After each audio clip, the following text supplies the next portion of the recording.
Hello friends, welcome to IT index. आज के video में हम लोग बात करने वाले हैं वेरिएबल लेंथ सबनेट मास्क वीएलएसएम के बारे में, सुपरनेटिंग के बारे में।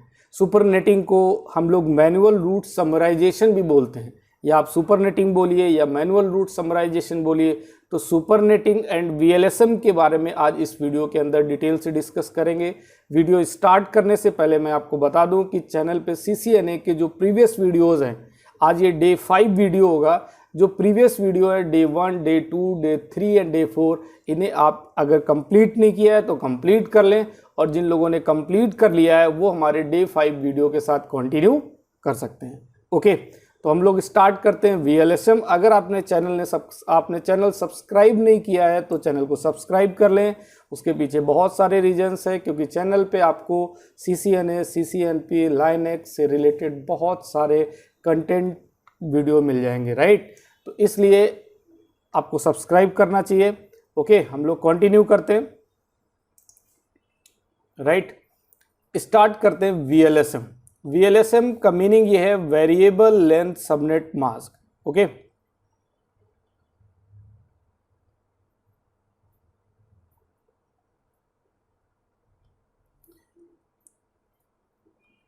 वीएलएसएम के बारे में बात करेंगे एंड सुपरनेटिंग के बारे में बात करेंगे, राइट। सुपरनेटिंग को और क्या बोल सकते हैं, मैंने आपको बताया कि सुपरनेटिंग को हम लोग मैनुअल समराइजेशन भी बोल सकते हैं, राइट। सुपरनेटिंग बोलिए या फिर मैनुअल समराइजेशन बोलिए, दोनों का मीनिंग एक ही है, राइट। वीएलएसएम की रिक्वायरमेंट क्या है, स्टार्ट हम लोग वीएलएसएम से करते हैं। वीएलएसएम से पहले जो आपको आना चाहिए वो क्या आना चाहिए, वीएलएसएम से पहले आपको आईपी वर्जन 4 की एड्रेसिंग आनी चाहिए। आफ्टर दैट IPv4 की सबनेटिंग आपको आनी चाहिए, ठीक है। ये आपने प्रीवियस वीडियोस में कंप्लीट कर ली होगी। डे 2 वीडियो के अंदर आपको IPv4 का कंप्लीट एड्रेसिंग विद सबनेटिंग का वीडियो मिल जाएगा। ओके, अब मैं ये मान के चलता हूँ वीएलएसएम स्टार्ट करने से पहले कि आपको सबनेटिंग वाला पार्ट कंप्लीट है। ओके, तो सबनेटिंग का पार्ट अगर कंप्लीट है तो आपको ये चीज़ें पता होंगी कि सबनेटिंग के बाद वीएलएसएम की रिक्वायरमेंट क्यों पड़ी, वीएलएसएम क्यों क्रिएट करना पड़ा हमें। वीएलएसएम का मतलब है variable length subnet mask. Means देखो, सबनेटिंग के केस में ऐसा था कि जब भी हम लोग सबनेट्स क्रिएट करते थे तो सबनेटिंग का मीनिंग क्या था, आप इस बात को समझिए। सबनेटिंग का मतलब है सब नेटवर्क। इसको बिल्कुल आप इजी वे से समझिए। सबनेटिंग का मतलब है सब नेटवर्क। एक नेटवर्क के मल्टीपल सब नेटवर्क्स आपने क्रिएट किए, लेकिन वो जो सब नेटवर्क्स क्रिएट किए थे ना, वो सब नेटवर्क्स क्या थे, आप इस बात को ऐसे समझिए। जो आपने सब नेटवर्क सबनेटिंग में क्रिएट किए, तो ये जो सब नेटवर्क्स थे, ये सभी जो सबनेट्स थे इनका साइज इक्वल था। मतलब आप सपोज ऐसा मान के चलें कि आपके पास कोई सी क्लास का नेटवर्क है 192.168.10.0/24। इसके अकॉर्डिंग आपको आइडिया लग रहा है कि /24 के अकॉर्डिंग आपके पास टोटल नंबर ऑफ जो होस्ट होंगे, होस्ट आईडी होंगी, जो यूजेबल एड्रेस होंगे वो 254 होंगे। बिकॉज एक क्या हो जाएगा, एनआईडी के लिए निकल जाएगा और दूसरा क्या, एक बीआईडी के लिए निकल जाएगा। ये बातें आपको पता होंगी। ओके, टोटल जो साइज होगा नेटवर्क का वो 256 होगा, including network ID and broadcast ID. Okay, तो जब भी अगर हम एक नेटवर्क सबनेट्स की बात करें तो इधर जो सबनेट का साइज था वो इक्वल साइज है। अगर आपको बोला जाता है कि 4 सबनेट्स बनाने, तो आप 1 2 3 4 मान लेते हैं, यहां तक कंप्लीट इसको हटा देते हैं, ये मानते हैं कि 4 सबनेट है, राइट। 4 सबनेट की अगर हम बात करें और टोटल कंप्लीट नेटवर्क का साइज कितना है 256, तो 4 सबनेट है, तो 64 के 4 नेटवर्क निकलेंगे आपके, राइट। 64 के 4 नेटवर्क निकल जाएंगे। ओके, तो आप इस बात को ध्यान से समझिए। अभी क्या हो रहा है, जो सबनेट का साइज है वो इक्वल है, लेकिन अगर ऐसी कोई रिक्वायरमेंट आती है जिसमें जो रिक्वायरमेंट है वो इक्वल नहीं है। सपोज ऐसे आप इस तरीके से समझिए, कोई ए ऑर्गेनाइजेशन है, एक बी ऑर्गेनाइजेशन है, एक सी ऑर्गेनाइजेशन है, ये 3 कंपनियां हैं। एक कंपनी की रिक्वायरमेंट होती है कि मुझे 10 होस्ट आईडी चाहिए, राइट। दूसरी बी कंपनी की रिक्वायरमेंट है कि मुझे 2 होस्ट आईडी चाहिए, और सी कंपनी की रिक्वायरमेंट है मुझे मान लेते हैं 120 होस्ट आईडी चाहिए, राइट। ये मान लेते हैं इंटरप्राइज नेटवर्क है, इनका काफी बड़ा नेटवर्क है, तो इनको 124 होस्ट आईडी चाहिए। तो अभी इस रिक्वायरमेंट कुछ ऐसी है और आपके पास जो total number of subnets present हैं वो 4 है और सभी का साइज इक्वल है। अगर 10 होस्ट की रिक्वायरमेंट है तो आप एक नेटवर्क दे देते हो, आपका तो ठीक है एड्रेस की कोई बात नहीं, मेरे पास जो टोटल एक सबनेट है वो मैं 10 होस्ट वाले को दे दूंगा, राइट। ओके, फिर भी आपके बहुत सारे एड्रेसेस क्या हो जाएंगे, वेस्ट हो जाएंगे, राइट। लेकिन 120 जो कस्टमर है जिसकी रिक्वायरमेंट 120 होस्ट की है, उसको तो आप एड्रेस डिस्ट्रीब्यूट नहीं कर पाएंगे। अगर फर्स्ट टाइम इस बंदे की कॉल आ जाती है इस कंपनी वाले की और आपके पास टोटल 254 एड्रेसेस है और आपने इसमें 4 सबनेट्स बना रखे, उसके अकॉर्डिंग आप 120 होस्ट एड्रेस की जिस कंपनी को रिक्वायरमेंट है उसको आप सबनेट डिस्ट्रीब्यूट नहीं कर पाओगे। क्यों नहीं कर पाओगे? क्योंकि एक सबनेट के अंदर आपके टोटल जो यूजेबल होस्ट है, जो वैलिड होस्ट है, वो 62 आ रहे हैं, राइट। क्योंकि एक एनआईडी बीआईडी आप हटाएंगे तो टोटल साइज क्या हो जाएगा होस्ट आईडी के अकॉर्डिंग 62। तो एक सबनेट के अंदर टोटल 62 होस्ट आ रहे हैं, रिक्वायरमेंट 120 की है, तो पॉसिबल ही नहीं। आप ऐसा तो नहीं बोलोगे कि सर एक काम करिए आप 2 नेटवर्क ले लीजिए, तो डिफरेंट नेटवर्क के 2 नेटवर्क आईडी लेने का कोई मतलब ही नहीं है ऑर्गेनाइजेशन को। वो आपसे 120 होस्ट के लिए एक सिंगल नेटवर्क आईडी की रिक्वायरमेंट रख रहा, राइट। उस कंडीशन में आप इसको डिस्ट्रीब्यूट नहीं कर पाओगे। इट मींस जब कस्टमर्स के डिफरेंट रिक्वायरमेंट्स होंगी, उस कंडीशन में आप IP addresses means host IDs किस तरीके से डिस्ट्रीब्यूट करोगे, क्योंकि सबनेटिंग के थ्रू पॉसिबल नहीं है। सबनेटिंग में आपका जो सबनेट, हर सबनेट का साइज इक्वल हो रहा है, उस कंडीशन में मुझे वीएलएसएम क्रिएट करने की जरूरत पड़ेगी। विद हेल्प ऑफ वीएलएसएम हम आईपी एड्रेसेस को डिस्ट्रीब्यूट कर पाएंगे डिफरेंट रिक्वायरमेंट के according, right. IP different requirement के अकॉर्डिंग आईपी एड्रेस को डिस्ट्रीब्यूट कर पाएंगे। तो इस चीज को हम लोग लैब करके देखते हैं, मीन्स इसको मैं प्रैक्टिस क्वेश्चंस करके दिखाता हूं आपको, इसकी थोड़ा सा प्रैक्टिस करते हैं कि किस तरीके से वीएलएसएम के थ्रू हम आईपी एड्रेसेस को डिस्ट्रीब्यूट करते हैं। देखिए मैं आपको फिर बता देता हूं, सबनेटिंग टॉपिक काफी इजी है, अगर आपने कर रखा है तो अच्छी बात है, आपको ये चीजें समझ में आ रही होंगी। मैं फिर बता देता हूं अगेन, अगर आप सीसीएनए कंटिन्यू कर रहे हो या लाइन एक्स या कोई भी चीज आप पढ़ते हो नेटवर्किंग में, कुछ भी पढ़ते हो, आपके लिए जो बेसिक फंडामेंटल है वो आईपी एड्रेसिंग है। बहुत सारे ऐसे लोग होते हैं जो कोर्स तो उनको बहुत आगे तक कर लेते हैं, बट उनके बेसिक फंडामेंटल्स आईपी एड्रेस के बारे में क्लियर नहीं होते। इसलिए आपको आईपी एड्रेसिंग से पे ज्यादा फोकस करना है फंडामेंटल के अंदर। ओके, तो स्टार्ट करता हूं मैं वीएलएसएम। देखिए मैं आपको वीएलएसएम में, वीएलएसएम का मतलब है वेरिएबल, रिक्वायरमेंट्स वेरिएबल है, डिफरेंट रिक्वायरमेंट्स है, उसके अकॉर्डिंग आप एड्रेस डिस्ट्रीब्यूट करोगे। मैं ऐसा कुछ मान के चलता हूं कि देखिए सपोज आप डिस्ट्रीब्यूटर हो, वेंडर हो, आपके पास कुछ एड्रेसेस है, राइट। सपोज आप आईएसपी एंड पे काम कर रहे हो और आप आईएसपी एंड पे हो और आपने एक आगे से, मतलब आईएसपी ने भी अपने आगे से परचेज कर रखा होगा, ठीक है, जो स्टेट लेवल या सेंट्रल लेवल पे वेंडर होगा आईपी एड्रेस डिस्ट्रीब्यूट करना है। तो आईएसपी ने कुछ एड्रेस परचेज किया। आईएसपी ने क्या परचेज किया, मैं एक एग्जांपल देता हूं, 193.200.0/24 इंटरनेट सर्विस प्रोवाइडर है, मतलब हम लोग तो यूजर हैं, राइट। जो आईएसपी है जिससे हमने इंटरनेट लेना है, लोकल एरिया के अंदर हमारे इंटरनेट जिसने अपने कनेक्शंस दे रखे हैं, उसके पास जो एक सबनेट है, इस सबनेट में 193.200.0/24 है और आप इस आईएसपी के साथ काम कर रहे हो। आप मान लेते हो कि यूजर हो, मतलब आप इंजीनियर हो, एक नेटवर्क इंजीनियर, राइट। और इस नेटवर्क इंजीनियर आप हो, आपके पास ये सबनेट प्रेजेंट है, क्योंकि जब अब यूजर्स जो रिक्वायरमेंट करने वाले हैं वो आपको रिक्वायरमेंट देंगे। आपके पास आपके एरिया में एक ऑर्गेनाइजेशन है ए, एक कोई कंपनी ए है, दूसरी कोई कंपनी बी है, राइट। इस तरीके से एक ऑर्गेनाइजेशन सी है, क्लियर। ये 3 कंपनियां हैं आपके एरिया में और एक कुछ यूजर्स भी हैं, एक यूजर भी है, होम यूजर, राइट। अब इन कंपनियों की डिफरेंट रिक्वायरमेंट है, इन लोगों की डिफरेंट, कोई कॉमन एक रिक्वायरमेंट नहीं है, इक्वल रिक्वायरमेंट भी हो सकती है। हो सकता है दो लोगों ने एक इक्वल एड्रेसेस की डिस्ट्रीब्यूट की रिक्वायरमेंट आ जाए, किसी ने 10 किए तो दूसरे वाले ने भी 10 कर दिए, वो बात तो पॉसिबल है, हो सकती है। लेकिन ऐसा नहीं है कि सभी की इक्वल रिक्वायरमेंट आएगी, क्योंकि अब ऑर्गेनाइजेशन एंड पे बात करो तो सभी की डिफरेंट डिफरेंट रिक्वायरमेंट्स होगी। ओके, हम सपोज करते हैं कि जो एक ऑर्गेनाइजेशन है उसकी रिक्वायरमेंट 10 होस्ट की। मैं ये सारे आपको निकाल के दिखा रहा हूं one by one, step by step, आप समझिएगा। बी जो है उसकी रिक्वायरमेंट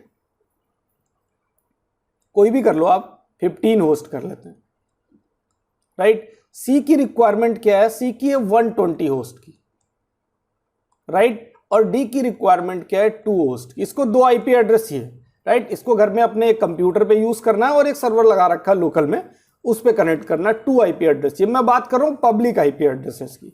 देखिए, पब्लिक आईपी एड्रेस ही परचेज करोगे आप, भाई जो यूजर्स है वो पब्लिक आईपी एड्रेस परचेज करेंगे, प्राइवेट आईपी एड्रेस तो वो आपसे मांगेंगे ही नहीं। प्राइवेट आईपी एड्रेस तो फ्री ऑफ कॉस्ट है, वो अपने लोकल नेटवर्क में यूज कर सकते हैं, राइट।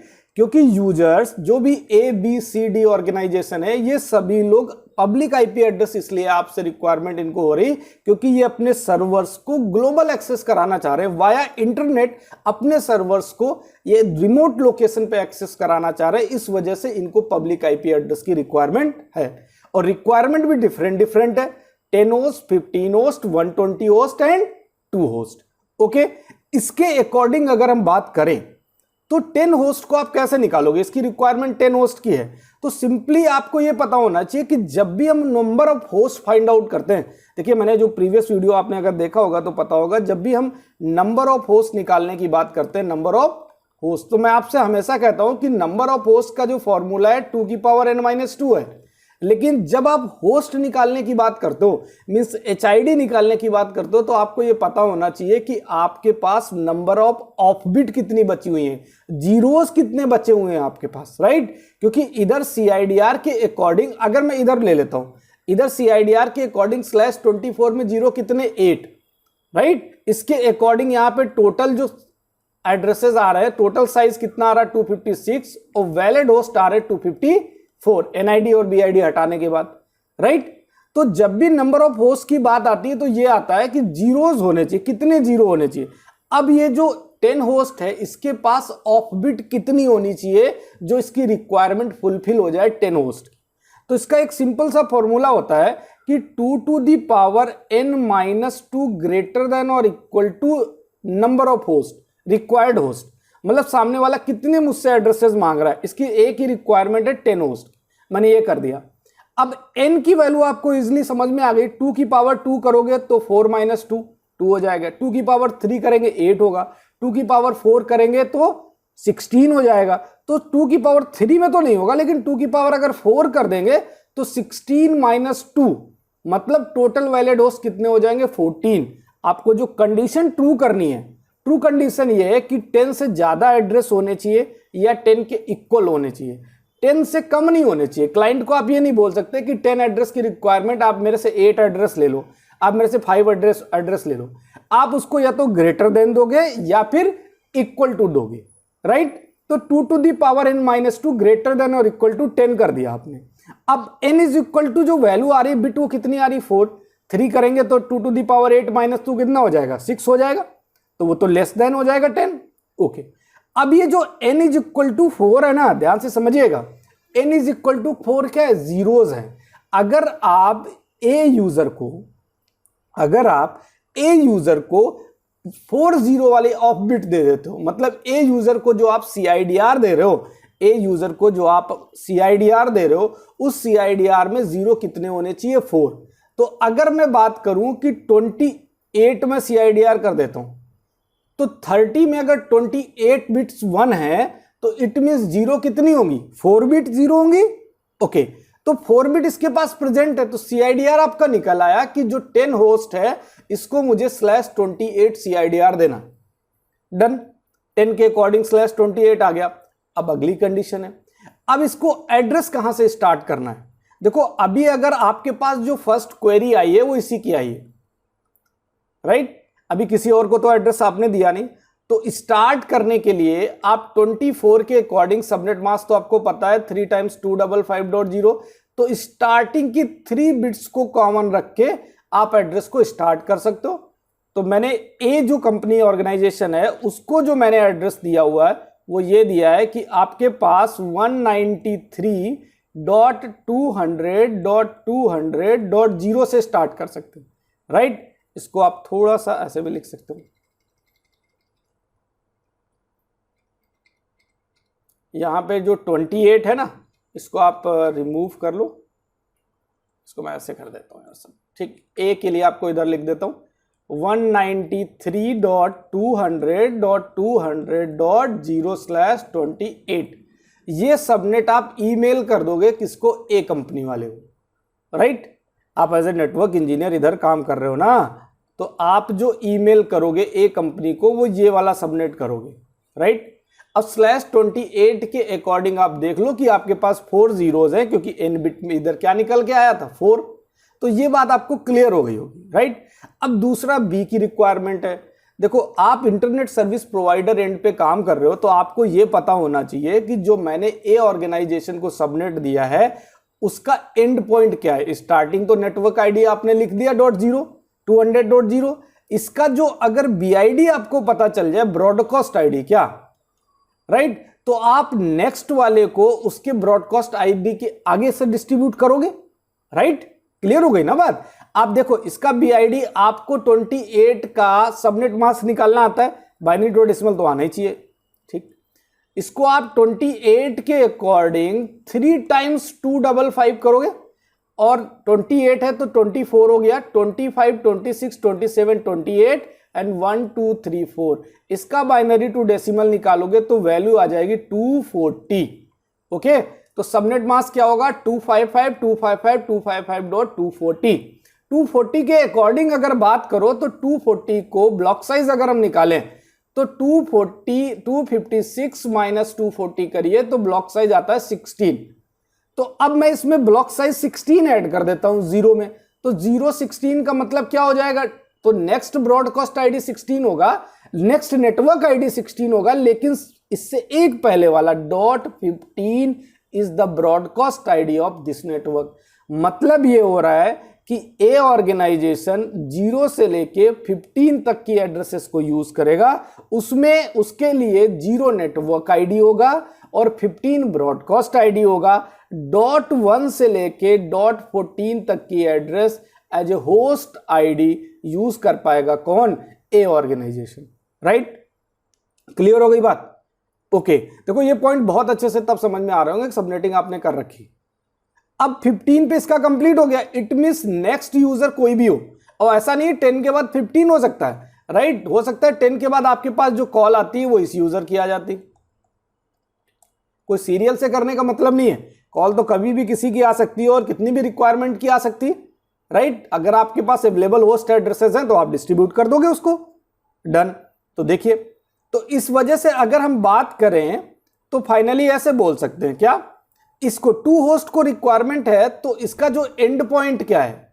ए ऑर्गेनाइजेशन को .15 तक दिया, तो 2 वाले को हम लोग 193.200 बीच में डॉट है ये 200.16 से डिस्ट्रीब्यूट करेंगे, राइट। और CIDR डिपेंड करता है कैसे, मैंने आपको बताया था। CIDR निकालिए 2 की पावर n-2 ग्रेटर देन और इक्वल टू रिक्वायरमेंट क्या है? 2 होस्ट की। n की वैल्यू क्या कर दें? n की वैल्यू 2 करेंगे, तो n की वैल्यू 2 करने में 2 to the power 2 means 4 minus 2, value कितनी आएगी? 2 इक्वल टू वाली कंडीशन ट्रू होगी इसमें, राइट। तो n की वैल्यू कितनी हो जाएगी? 2। और आप सोचिए अगर 32 बिट का एड्रेस है IP वर्जन 4 का, उसमें 0 बिट कितनी है? 2, राइट। तो CIDR कितनी हो जाएगी? 30। तो फाइनली आपने जो दूसरी ईमेल की हुई है वो डी यूजर के लिए ईमेल आपने किया है और उसको ये नेटवर्क ये सबनेट दे दिया 193.200.200.16 विद CIDR 30। अब आपके पास 2 यूजर की रिक्वायरमेंट फुलफिल हो जाती है, एक ए ऑर्गेनाइजेशन की और एक डी की, राइट। अब आपके पास थर्ड नंबर पे कॉल आती है। देखिए मैं स्टेप बाय स्टेप आपको पूरा बता रहा हूं, इसको इसलिए ध्यान से समझना है। थर्ड नंबर पे आपके पास रिक्वायरमेंट आती है 15 होस्ट की, राइट। तो आपको यह देखना पड़ेगा कि 15 होस्ट की जो रिक्वायरमेंट है तो आपका जो डी यूजर है उसका एंड पॉइंट क्या है, मतलब ये कहां तक एड्रेस यूज करेगा ये भी तो पता होना चाहिए ना। आपने ए के बाद डी को दिया, डी का एंड पॉइंट देख लेते हैं, उसके आगे से हम स्टार्ट कर देंगे 15 होस्ट वाले को, राइट। तो डी का एंड पॉइंट क्या होगा, देखो आपका 30 के अकॉर्डिंग अगर आप सबनेट मास्क निकालो तो 255.255.252। देखिए सबनेट मास्क निकालना आपको आना चाहिए, राइट। लास्ट ऑक्टेट में अगर बाइनरी की बात करो 123 6 जीरोज होंगे, राइट। देखिए 2 होस्ट बिट है, दिख रही 0, तो अपने पास जो n की वैल्यू आई थी वो कितनी आई थी, 2 ही तो आई थी, ओके। तो सबनेट मास्क ये आया 256 से आप 252 माइनस कर दो, 4 ब्लॉक साइज हुआ, तो 16 में आपको 4 ऐड करना है। देखिए 0 में 4 ऐड नहीं करना, इस बात को ध्यान रखना है। 16 तक तो ऑलरेडी आपके पास 15 तक तो a को दे रखा है, इसके पहले तो जाने ही नहीं। और जो d है उसका ब्लॉक साइज 4 है, तो 16 प्लस 4 में कर देता हूं, तो 16 प्लस 4 कितना हो गया 20, और 20 से जस्ट एक पहले वाले पे आ जाते हैं तो वो हो जाएगा .19 is the broadcast ID, right. .19 is the broadcast ID of this subnet, right. इस सबनेट का .19 होगा, मतलब जो डी यूजर है उसके पास .19 तक की एड्रेस को यूज कर सकता है, राइट। उसमें भी .19 उसका BID होगा, जो यूजेबल होस्ट होगा, जो वैलिड होस्ट होगा वो .17 से लेके .18 तक होंगे, 17 से लेके 18 तक, मतलब 2 IP निकले ना, 17 और 18। 16 और 19 तो ऑलरेडी क्या हो गया, 16 is the network ID and 19 is the broadcast ID, ठीक है, फॉर यूजर डी, राइट। अब ओके, तो 19 पे एंड हो रहा है, तो मैं 15 होस्ट वाले को जो डिस्ट्रीब्यूट करूंगा वो 20 से डिस्ट्रीब्यूट करूंगा, तो 193.200.200.20, राइट। क्योंकि 19 पे एंड हो रहा है तो इधर 19 पे खत्म हो रहा है, तो इधर किस पे 20 से स्टार्ट। अब इसका जो CIDR निकालना है वो कैसे निकालेंगे, वो सेम फॉर्मूला, 2 की पावर n-2 ग्रेटर देन और इक्वल टू, रिक्वायरमेंट कितनी है आपको 15 होस्ट की रिक्वायरमेंट है, तो उसके अकॉर्डिंग मैंने CIDR, उसके अकॉर्डिंग n की वैल्यू क्या आ जाएगी, निकालिए, 2 to the power 3, 2 to the power 4, 2 to the power 4 करेंगे तो 16 होता है, बट 16 माइनस 2 करोगे तो 14 आ जाएगा, तो इसका मतलब n की पावर 4 पॉसिबल नहीं है। n की पावर यहां पे क्या करना पड़ेगा आपको, 5 पॉसिबल है, ओके। तो n की पावर 5 करेंगे तो 32 माइनस 2 मीन्स 30 एड्रेस होंगे।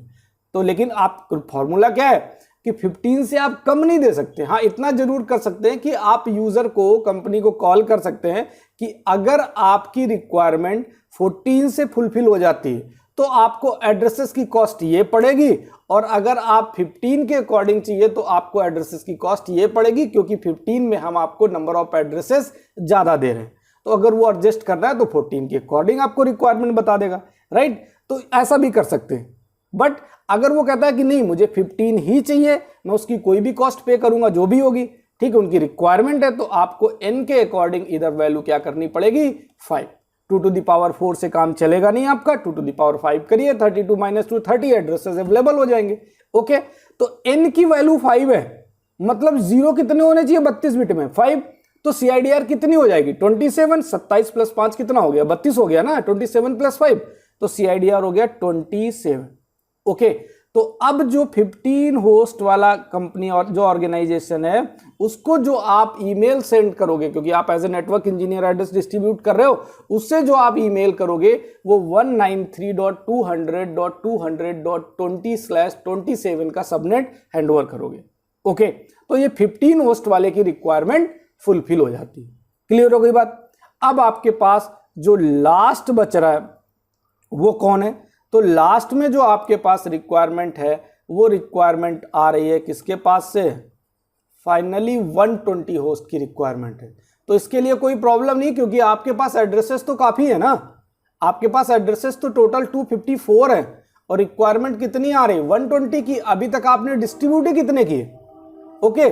तो इट मींस 120 की रिक्वायरमेंट आप फुलफिल कर सकते हो, लेकिन उसकी रिक्वायरमेंट को फुल करने से पहले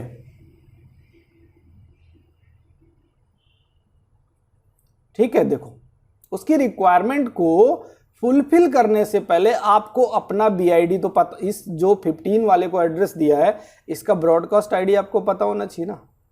तो ब्रॉडकास्ट आईडी कैसे निकालेंगे, 27 का सबनेट मास्क निकालिए, 255 255 255 8 3 24 24 हो गया, डन। 24 के बाद 25 26 27, राइट, और 5 बिट्स क्या कर दिया आपने, 0। तो इसका बाइनरी से डेसिमल निकालिए, आएगा 224, राइट। तो 255.255.255.224 इज द सबनेट मास्क। 256 से आप 224 को माइनस कर दीजिए तो वैल्यू कितनी आ जाएगी, 32। तो ब्लॉक साइज कितना हो गया, 32। तो 20 + 32 करिए तो कितना आ गया, सीधा सीधा आपका 52 आ गया। 52 से एक पहले आ जाइए BID में, तो 51 is the broadcast ID of this subnet, done. तो .21 to .50 तक की एड्रेसेस आप जो B यूजर है वो यूज कर सकता है, राइट। तो अभी आपके पास ये क्वेरी आ रही है कि सर इसकी रिक्वायरमेंट कितनी थी, 15 होस्ट की थी, आपने इसको 30 दे दिए। एक्चुअल में आपने उसको बताया कि 14 होस्ट पे आपको जो एड्रेस का पेमेंट है वो कम पड़ेगा, लेकिन सामने वाला कह रहा है कि मेरे को 15 की ही रिक्वायरमेंट है, तो उसके अकॉर्डिंग वो पे करेगा। उसके अकॉर्डिंग आप एक सबनेट निकाल के उसको दे दीजिए, क्योंकि 2 to the power n greater than 2 to the power n - 2 greater than और इक्वल टू वाले कंडीशन आपको ट्रू करनी है, राइट। इस कंडीशन को ट्रू करके चलना है, क्लियर। तो अब आपको यह समझ आ गया कि जो B ऑर्गेनाइजेशन है इसका जो लास्ट एड्रेस है वो 51 है। इट मींस जो 120 होस्ट की रिक्वायरमेंट करने वाला ऑर्गेनाइजेशन है इसको मुझे 52 से स्टार्ट करना होगा, क्योंकि 51 पे तो ये कंप्लीट हुआ, तो इसके लिए एड्रेस किसमें स्टार्ट करना होगा, 52 से। तो स्टार्ट कर लेते हैं, इसको थोड़ा सा मैं साइड कर देता हूं, ओके। इसको मैं इस साइड में लिख लेता हूं, इधर आ जाता है, राइट। तो अब जो स्टार्ट करना है, क्योंकि 51 पे एंड हुआ था इसका, तो 193.200.200.52 से स्टार्ट करना है। 51 पे इसका कंप्लीट हुआ था, ओके। अब CIDR क्या निकलेगी, तो उसका तरीका ये 2 की पावर n - 2 ग्रेटर देन और इक्वल टू 120 कर लीजिए। 2 की पावर 6 करेंगे 64 आ जाएगा, 2 की पावर 7 करेंगे 128 आ जाएगा। तो 7 से तो काम चल जाएगा, 128 - 2 करेंगे 126 आ जाएगा। 2 की पावर 6 से तो नहीं चलेगा, क्योंकि उधर आपका 64 है, -2 करेंगे तो 62 हो जाएगा। तो 2 की पावर 7 कर देते हैं, राइट। तो n इज इक्वल टू कितना है, 7। मतलब ये है कि 32 बिट में थे, तो 32 बिट का IP वर्जन 4 का एड्रेस है, उसमें से 7 बिट्स 0 होनी चाहिए। तो अगर 7 बिट्स 0 होंगी तो फिर CIDR वैल्यू क्या होगी, 25, राइट। 25 + 7 करेंगे तभी तो 32 आएगा। तो CIDR कितने, देखो ये जो बिट्स होती है 0 बिट होती है, राइट। अब आपके पास, आपको पता है कि इसको एड्रेसेस तो आपने दे दिए, लेकिन अभी भी हो सकता है कुछ एड्रेसेस आपके पास बचे हो। तो इसका एंड पॉइंट क्या है, तो 52 में आप क्या करिए, जो 25 है, 25 के अकॉर्डिंग अगर आप बात करेंगे तो सबनेट मास्क क्या आएगा 25 का, 255 255 255 24 हो गया, राइट। इसमें 1 कर दीजिए और बाकी सभी बिट्स को क्या कर दीजिए, 0। इसका बाइनरी टू डेसिमल निकाल लीजिए, वैल्यू आएगी 128। 256 से माइनस करिए इसको 128 को, तो आ जाएगा ब्लॉक साइज 128। तो आपको 52 में 128 ऐड कर देना है, राइट। तो 128 में 52 में ऐड कर देता हूं, करके देख लेता हूं। इधर 0 आ गया और 5 to 7 8 हो गया, 180 हो गया, राइट। Okay 180, right, done. तो इट मींस 180 तो नहीं होगा, क्योंकि 180 अगली नेटवर्क आईडी आएगी ना, तो उससे एक पहले वाला इसका ब्रॉडकास्ट आईडी होगा, ठीक। तो .179 is the broadcast ID of this subnet. It means the valid host address will start from 53 to, and the end valid host address of this subnet is 178 is the last valid host of this subnet। आखिरी valid host जो है, जो usable host है, वो 178 होगा इस subnet का, okay. अभी भी आपके पास जो एड्रेस है वो 180 से आप स्टार्ट कर सकते हो 193.200.200.180 से, राइट। इससे पहले के एड्रेसेस आपने इन ऑर्गेनाइजेशंस को डिस्ट्रीब्यूट कर दिए हैं, एक को 10, एक को 15, एक को 120, एक को 2 होस्ट, और अभी भी आपके पास 80 से आगे डिस्ट्रीब्यूट करने का ऑप्शन है। इस तरीके से आप VLSM में IP एड्रेसेस को डिस्ट्रीब्यूट कर सकते हो। आई थिंक आपको अच्छे से समझ में आ गया होगा। VLSM का पार्ट अभी आपका कंप्लीट होता है। ओके, अब हम लोग बात करते हैं किसके बारे में, सुपरनेटिंग के बारे में, या फिर सुपरनेटिंग को दूसरा क्या बोलते हैं हम लोग, मैनुअल समराइजेशन। तो दोनों ही नाम एक ही हैं, आप सुपरनेटिंग बोलिए या मैनुअल समराइजेशन बोलिए, बात एक ही है। ओके, तो कंफ्यूज नहीं होना है उसके अंदर सुपरनेटिंग और मैनुअल समराइजेशन। ठीक है, देखिए अगर हम बात कर रहे हैं किसकी, सुपरनेटिंग की, या फिर इसको आप क्या बोल सकते हैं, मैनुअल समराइजेशन, राइट। सुपरनेटिंग बोलिए या फिर मैनुअल समराइजेशन बोल दीजिए। अब ये सुपरनेटिंग और मैनुअल समराइजेशन का लॉजिक क्या, क्यों क्रिएट, जैसे मैंने आपसे कहा ना VLSM की रिक्वायरमेंट क्यों पड़ी, क्योंकि भाई नंबर ऑफ जो सबनेट का साइज आ रहा था सबनेटिंग में वो कॉमन था, एक ही साइज के सबनेट थे, तो आप डिफरेंट डिफरेंट रिक्वायरमेंट पे एड्रेस कैसे डिस्ट्रीब्यूट करते, पॉसिबल था, नहीं पॉसिबल था। बट इस कंडीशन को, अब ये कंडीशन VLSM के साथ आ गई। सेकेंड थिंग, सुपरनेटिंग और मैनुअल समराइजेशन का जो यूज है उसकी रिक्वायरमेंट क्यों पड़ी। देखिए इसकी रिक्वायरमेंट के पीछे सीधा सा लॉजिक ये है, आगे चल के मैं आपको जब चीजें पढ़ाऊंगा उसमें आपको राउटिंग का जब पार्ट कराऊंगा तो ये दोनों पॉइंट्स आपको अच्छे से क्लियर हो जाएंगे। अगर आप अभी बेसिक में हैं तो इसको ऐसे समझ लीजिए कि सपोज मैं मान के चल रहा हूं, ठीक है, कि मेरे पास एक राउटर है, ठीक है, इस राउटर पे के साथ एक दूसरा राउटर कनेक्ट है। ओके, आपके अपने, आप एज ए नेटवर्क इंजीनियर काम कर रहे हो अपने ऑर्गेनाइजेशन में, और आपके ऑर्गेनाइजेशन के अंदर मल्टीपल डिपार्टमेंट्स हैं, राइट। इस तरीके से मल्टीपल डिपार्टमेंट्स हैं। एक डिपार्टमेंट ऐसा है जिसका नेटवर्क आईडी आपका 192.168.0.0 है विथ CIDR 24। दूसरा आपका 192.168.1.0/24, 192.168.2.0/24, 192.168.3.0/24। इस तरीके से डिफरेंट डिफरेंट नेटवर्क्स आपने अपने लोकल लैन में अलग अलग डिपार्टमेंट्स को प्रोवाइड कर रखे हैं।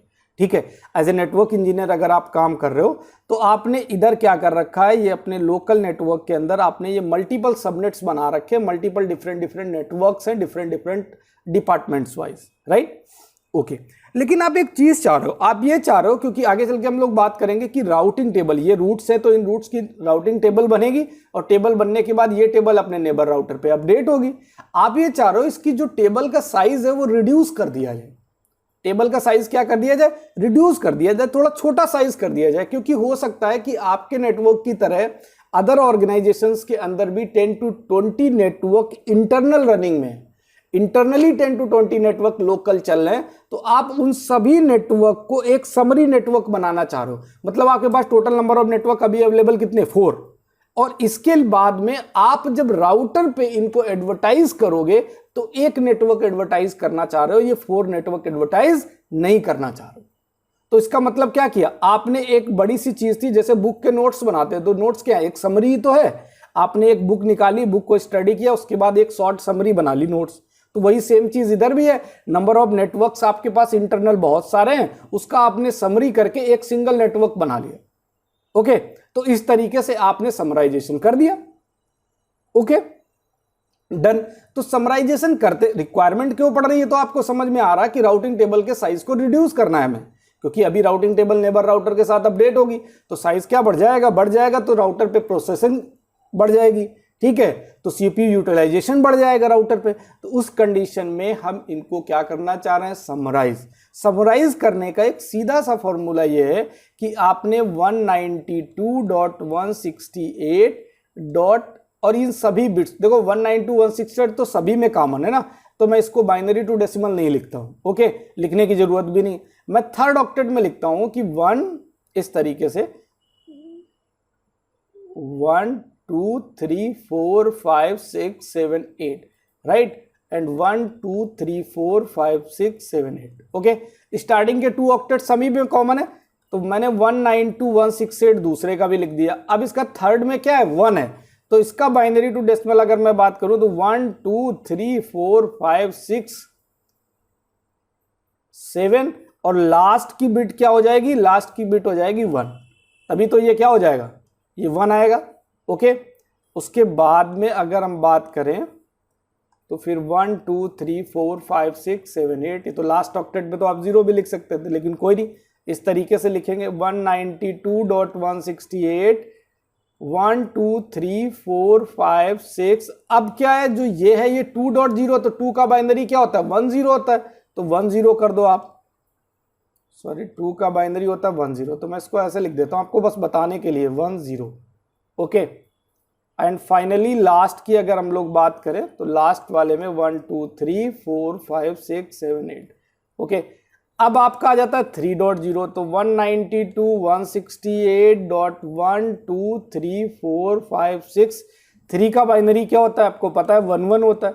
2 का बाइनरी क्या होता है, 10 होता है, और 1 का बाइनरी तो 0 1 होता है, लास्ट में 1 ही रहेगा। इसके पहले सारी बिट्स ऐड कर लो, एक ऑक्टेट में 8 बिट होती है, 1 2 3 4 5 6 7, ये हो गया 1 का बाइनरी। 1 2 3 4 5 6, ये हो गया 2 का बाइनरी। 1 2 3 4 5 6, ये हो गया 3 का बाइनरी। आप निकाल के देख लो, राइट। तो इसके अकॉर्डिंग मैंने इस तरीके से वैल्यू को पुट कर रखा है, देखिए 1 1, और फाइनली लास्ट में हमें क्या करना है सभी को, ठीक। अब इसमें आपको बस इतना सा काम करना है कि जो कॉमन बिट्स है उनको ले लेना है, ठीक है। तो कॉमन बिट्स में देखो 8 बिट ये, 8 बिट ये, भाई एक ऑक्टेट के अंदर तो 8 ही बिट होती है ना कॉमन।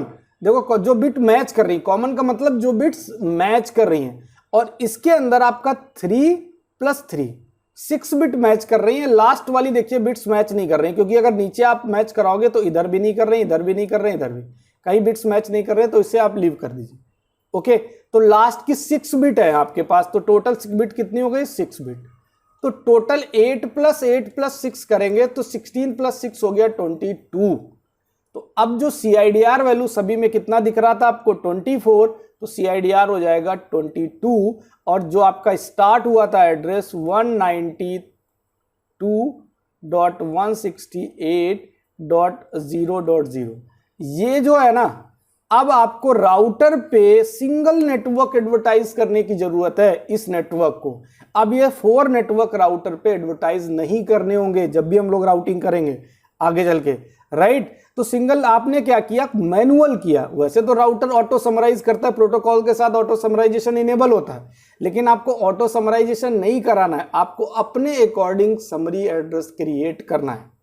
इसी को बोलते हैं सुपर नेटिंग।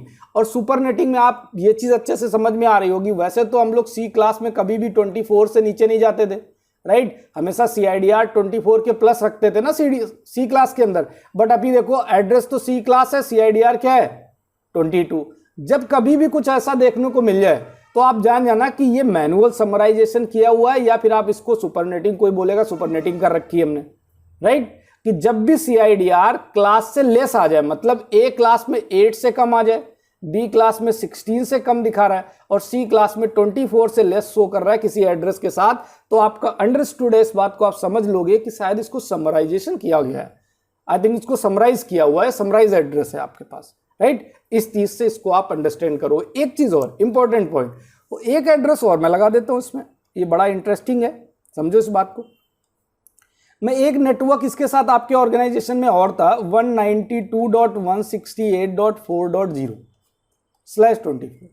अब आप कैसे समराइज करो इस बात को समझो। देखिए 4.0 को जब मैं, बहुत ही इंटरेस्टिंग पॉइंट है, 3.0 तक तो आपको समझ आया, मैं 4.0 को भी समराइज करता हूं। तो पहले तो 192.168 कॉमन हो गया, अब 4 को आप बाइनरी निकालो, तो 4 का बाइनरी क्या हो जाए 100, और उससे पहले आपको 4 और 5 3 8 इस तरीके का रहेगा।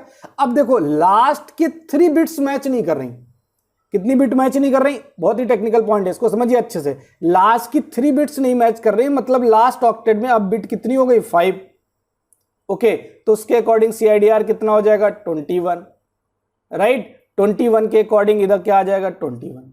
एड्रेस तो आपका समराइज हो गया, कोई प्रॉब्लम नहीं, ठीक है। समराइजेशन आपका बिल्कुल सही हुआ, जैसे कर रहे थे उसी तरीके से हुआ।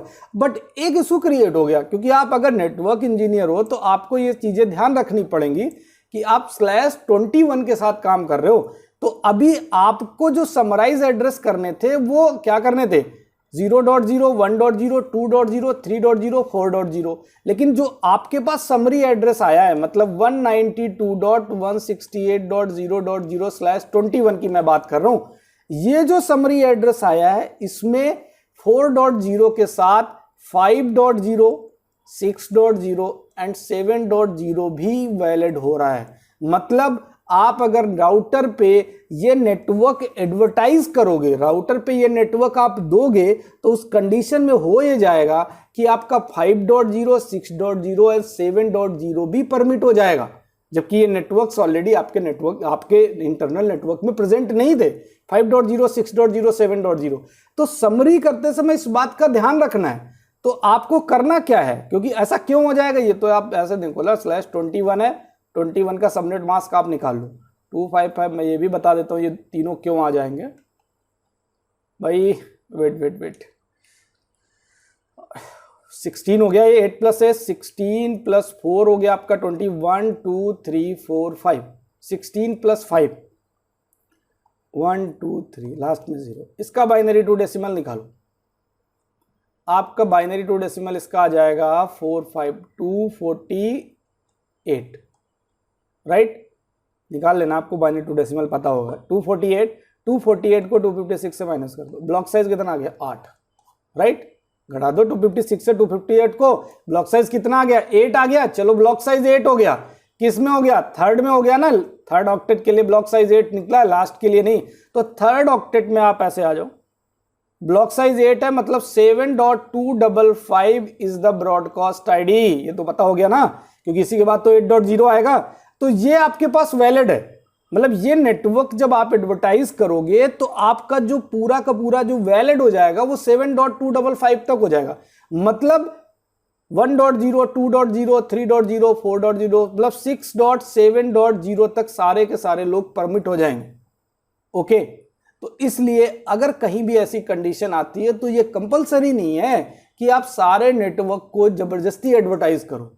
आप ऐसा करिए कि आप इन 4 नेटवर्क को समराइज कर लीजिए, राइट। और इनका समरी एड्रेस आपने 192.168.0.0/22 निकाल लिया था। इन 4 नेटवर्क के लिए ये नेटवर्क दे दीजिए और इसको इंडिविजुअल एडवर्टाइज कर दीजिए, राइट। इसको आप समरी का पार्ट ही मत बनाइए, इसको आप अलग से इन 4 को करेंगे, ठीक है, समझ रहे हैं। उसके बाद में ये 4 में तो इन 4 के लिए एक समरी एड्रेस को करेंगे तो ये चारों वैलिड हो जाएंगे, और इसको आप इंडिविजुअल कर दीजिए तो इसके लिए क्या होगा कि इन एड्रेसेस को फिर वैलिड नहीं हो पाएंगे, ठीक। तो जब भी आप सुपरनेटिंग करिए तो इन चीजों को ध्यान रखिए कि आप ऐसा नहीं कि सभी को समराइज हो सकता है, आपने जो समराइज एड्रेस निकाला है उसके अंदर और भी कुछ एड्रेसेस जो आपके नेटवर्क में ऑलरेडी नहीं भी है वो भी वैलिड हो रहे हैं, ठीक। इस चीज को ध्यान रखना है। ओके, तो समराइजेशन का पार्ट आप जैसे सी क्लास में कर रहे हो वैसे बी क्लास के अंदर भी आप समराइजेशन कर सकते हो, ठीक है। जैसे बी क्लास की आप बात करें तो आप 172 से स्टार्ट होता है आपका बी क्लास। अगर प्राइवेट आईपी एड्रेस की बात करें तो 16 to 31 है ब्लॉक साइज, तो मैं 16 ले लेता हूँ, .0.0 ले लेता हूँ, और इसको बाय डिफॉल्ट CIDR कितनी होती 16, 172.17 कर लेता हूँ, 16, 18.0.0, 16। आप इनको समराइज कर लीजिए सिंपली उसी पैटर्न से। 172 कॉमन है, 16 का बाइनरी निकालिए, 17 का निकालिए, 18 का निकालिए, कॉमन बिट्स को निकालिए, 8 प्लस कॉमन बिट कर लीजिए, और कॉमन बिट्स जैसे 8 प्लस कॉमन बिट करेंगे वो आपका क्या हो जाएगा CIDR, क्लिक। और उसके बाद जो इनिशियली आपने 172.16.0 से स्टार्ट किया था CIDR निकाल लीजिए कॉमन बिट के अकॉर्डिंग, राइट। तो इसे आपको करना है, ये आप क्वेश्चन मान के चलिए अपने लिए। ओके, तो इस वीडियो को हम लोग यहीं पे कंप्लीट करते हैं। काफी हद तक हम लोगों ने कंप्लीट कर लिया, अच्छे से समझ में आपको चीजें आ गई होंगी। अगर सभी चीजें अच्छे से आ रही हैं, लाइक शेयर और कमेंट करना ना भूलें। ओके, और अभी मैं आपको कुछ वीडियोस, क्योंकि इसके बाद आपको IP वर्जन 6 आना चाहिए, तो उन वीडियोस के लिंक मैं आपको डिस्क्रिप्शन में दे दूंगा, डिस्क्रिप्शन से लिंक उठा लीजिएगा, ओके। और आगे आप कंटिन्यू करिए जब तक सारे के सारे वीडियोस कंप्लीट नहीं हो जाते हैं, उसके बाद मैं नेक्स्ट वीडियो लेके आ जाऊंगा, okay. Thank you so much and thanks for watching this video.